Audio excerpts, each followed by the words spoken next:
you doing today? Completed the San Francisco meetup yesterday. A lot of fun, actually near Chinatown, kind of. That was a lot of fun. I was a little surprised at how few people had actually read my book, One Rental at a Time.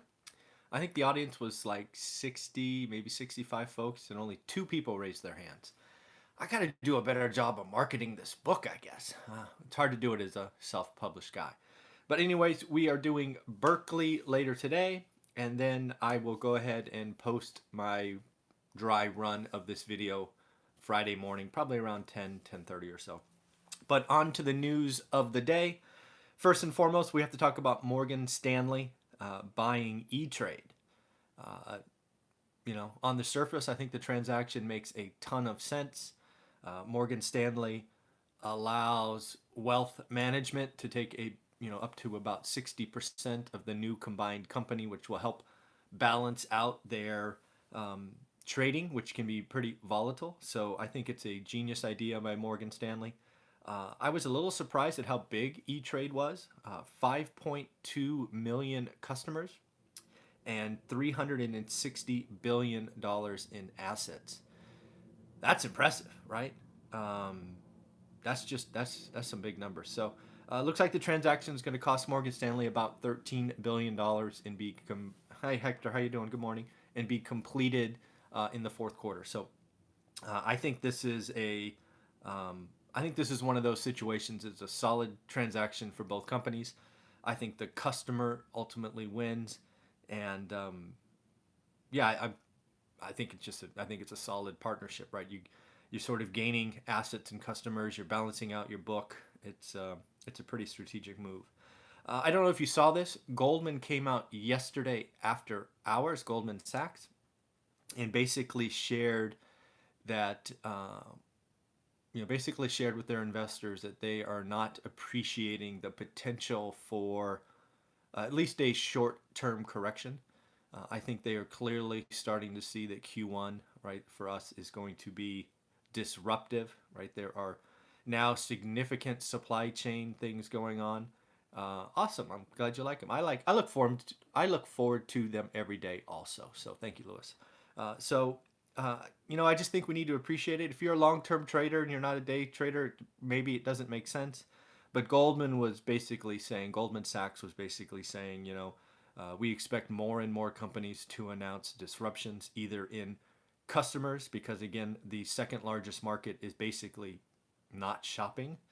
And second, if you have stuff being kind of, configured, even some of the supplies being configured, the components, expect supply disruption. So it's going to be interesting to see how this integrated supply chain across the world, which has done great things to lower costs and all of that, kind of how it reacts when part of it is kind of surprisingly disrupted. So Goldman's like, be careful. They did poo-poo the whole bear market thing, which the world economy I think is in general pretty strong, but that doesn't mean that Q1 can't be bad and we make it up in Q2. But I think they're right. I think Q1 is going to be pretty bad. It looks like Virgin Galactic's got to be talked about again. Kind of day two. We talked about it yesterday. It overtook Tesla as the largest momentum play, which freaks me out. Anytime I see a herd going somewhere, I get so nervous because I was so burned by the 2000, the .com stuff. So it just makes me nervous. But again, up 310% in 3 months. That's, if you put 10, 20, $30,000 into that stock 3 months ago, you're living pretty good. So totally, again, never listen to me for stock advice. I am probably way too conservative. Market risk, sector risk, stock risk, forget it. I'm not looking there. Next up, there's a gentleman, I don't know if you follow Financial Samurai. That's his pseudonym. I believe his name is Sam Dugan, Dogen. I think that's his name. Anyways, he's one of those guys that I follow on occasion. Read an article of him. He's featured a lot in CNBC and Fortune and Forbes as kind of a contributor. I listened to him because he retired at 34. Basically left the rat race at 34. It's kind of a little disingenuous because he had a Wall Street job, right? He was a investment banker for 13 years. So I'm guessing he had a pretty significant income, at least more than you and I probably. I'm guessing. So, but again, I know a lot of people with high income that live paycheck to paycheck. So good for Sam, or good for the financial samurai. But the reason this article caught my attention is he's basically talking about the FIRE movement, financial independence, retire early, and he's saying that movement is basically kind of splintering a little bit. He doesn't say this, but this is what I took from the article. And he's basically saying some people take the FIRE movement to become super savers. And they drink water instead of this. They move to less expensive areas. All kinds of strategic things, but they take it to the extreme, right? Where they ignore relationships. They don't have kids if that was something they wanted, because um, all of those things cost money. And they're basically saying now people are doing this and they're not happy, right? They've been doing it for a while, making the choices. And again, the whole super saver thing is out of fear or scarcity, which is something that historically speaking may feel okay in the short term, but never really leads to any kind of real wealth. It's hard to save your way to financial freedom because you need assets. More importantly, you need assets that produce income, because that's what you're trying to do, right? You're trying to replace your active income with passive income.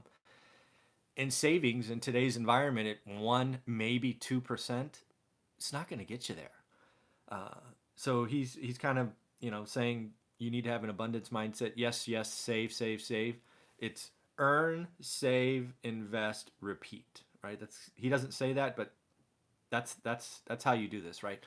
And I talk about learning your market, because that third step, that invest step, that's where you're taking your hard-earned savings that you've struggled, you've made sacrifices, and you have to step up and buy something, right? And it can feel risky and all of that. So that's why I have the course that makes you feel more confident. It tells you to do some homework for 30, 60, 90 days, whatever you need. You've got to look at it and learn. You need to have some confidence. So again, Financial Samurai, it's a good read. I think he's entertaining. Again, I believe his real name is Sam. I can't say that. Dogen, Dogen. So again, interesting. Next up, we have kind of just a running tally of people that are highlighting this virus as a problem. Procter and Gamble, supply chain issues. Um, Maersk, huge shipping giant, talking about problems. Air France, talking about 200 million. And now, surprisingly, the U.S. hospitals, even though as of this morning we have 15 confirmed cases, they are highlighting that they are getting prepared for a potential pandemic. People are looking at South Korea and Japan as that second, area to go, and then it'll become a pandemic if we can't keep it just in China. So looks like the CDC and U.S. hospitals are trying to figure out what they could do if it kind of goes that way. Next up, looks like that region of China, I can't really say it, Hubei, Hubei, has actually asked companies not to reopen till March 11th. And schools are shut down indefinitely. Scary times, right? So again, I think there's like 11 million people there. So it's amazing that they can shut down a region. What city has 11 million people? Is that like Houston? I don't know. I got to figure out what city has 11 million people, and ask myself, could the U.S. really shut down a city like that? It's pretty crazy. And then next up, Bloomberg, right? I talked about, not yesterday, but the day before, about getting our popcorn ready. Apparently, he qualified for the debate.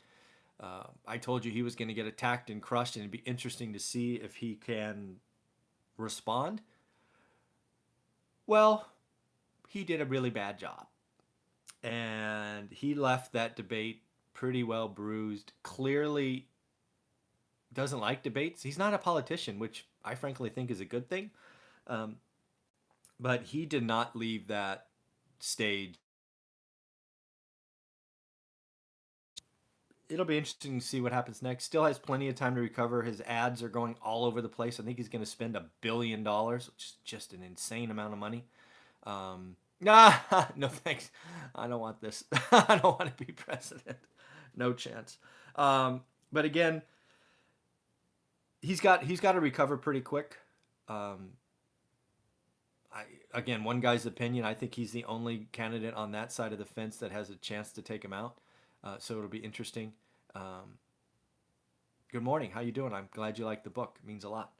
And that just means that we are going to have a socialist potentially going up against a capitalist. And we're going to see what happens. But, nothing's decided yet. Bloomberg still has a chance to recover. There'll be plenty of other debates. But man, that was a weak performance. I mean, every answer he had to the attacks, and it's not like these attacks weren't even a surprise. I mean, you and I could have said, hey, you're going to get attacked because you've said some shitty things about women, or, you've had a checkered past here and there. God, just horrible, just horrible. So anyways, two more things before I get ready for our weekly series. Yes, just leave the market alone. Yeah, crazy. Victoria's Secret looks like it's going private. I didn't even know it was public, to be honest. I didn't know. But it looks like they're going private for $1.1 billion. Yeah, I didn't even know they were public. And I'm actually surprised that they're only worth $1.1 billion. So I was kind of surprised on both sides of that. What do I know? And then looks like gold hit a 7-year high today. That is an indicator to me that some people are getting scared, right? Gold is up, yields are down.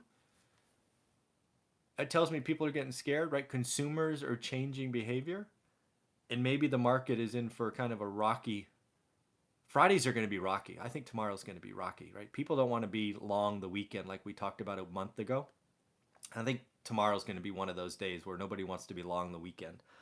So in the end, that's what I got for you today. Again, today's every day is fun. I love sharing with you what I read.